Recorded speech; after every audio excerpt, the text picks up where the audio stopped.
PSC easy സക്സസ്സിലേക്ക് സ്വാഗതം.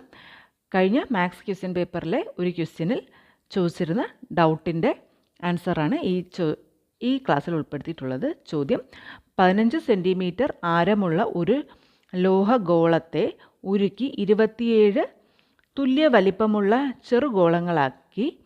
ചെറുഗോളങ്ങളുടെ ആരം എത്രയായിരിക്കും? അപ്പോൾ ഗോളത്തിൻ്റെ ആരം കാണാൻ ലോഹത്തിൻ്റെ ആരം കാണാൻ 4/3 πr³ എന്ന വ്യാപ്തത്തിൻ്റെ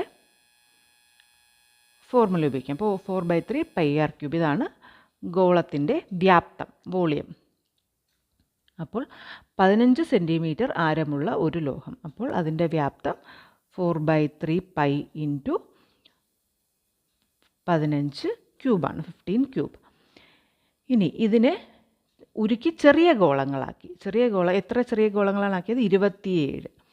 അപ്പോൾ തുല്യ വലിപ്പമുള്ള, അപ്പോൾ 27 ചെറിയ ഗോളങ്ങൾ. അപ്പോൾ ചെറിയ ഗോളങ്ങളുടെ വലിപ്പം 4/3 π × അതിൻ്റെ ആരം അറിയില്ല, സ്മോൾ r എന്ന് കൊടുക്കുന്നു, സ്മോൾ r³. ഇത് രണ്ടും തുല്യമായിരിക്കും. വലിയ ഗോളത്തിൻ്റെ വ്യാപ്തം തന്നെയായിരിക്കും ചെറിയ ഗോളങ്ങളുടെയും ആരം, വ്യാപ്തം. അപ്പോൾ അതിൻ്റെ ചെറിയ ഗോളങ്ങളുടെ ആരം 6 ആണെന്ന് വയ്ക്കുക. അപ്പോൾ 4/3 π രണ്ട് ഭാഗത്തും നമുക്ക് ക്യാൻസൽ ചെയ്യാൻ സാധിക്കും, കോമൺ ആയിട്ടുള്ളതുകൊണ്ട്. ഇനി 15³ = 27 × r³.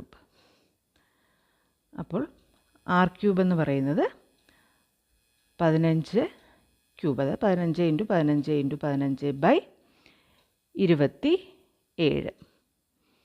അപ്പോൾ ഈ 27 നമുക്കിപ്പം ഇതിനെ ഒരുപാട് സിംപ്ലിഫൈ ചെയ്യാതെ തന്നെ 15 × 15 × 15/3 × 3 × 3 എന്ന് വേണമെങ്കിൽ എഴുതാം. ഇത് r³ ആണ്. അപ്പോൾ r എന്ന് പറയുന്നത് എന്താണ്? Cube root of r. അപ്പോൾ r³ ആണ് 3 പ്രാവശ്യമുള്ളത്. അപ്പോൾ ക്യൂബ് റൂട്ട് വരുമ്പം ഇതിൽ നിന്ന് ഒരു 15ഉം ഒരു 3ഉം എടുക്കുക. അപ്പോൾ 5, 15/3. അല്ലെങ്കിൽ ഇതിനെ മൾട്ടിപ്ലൈ ചെയ്ത് 15 × 15 225 × 15 ചെയ്യുകയും അത് /27 ചെയ്തിട്ട് ഡിവൈഡ് ചെയ്യുക. അപ്പോൾ ഇതിപ്പോൾ r³ ഇത് 3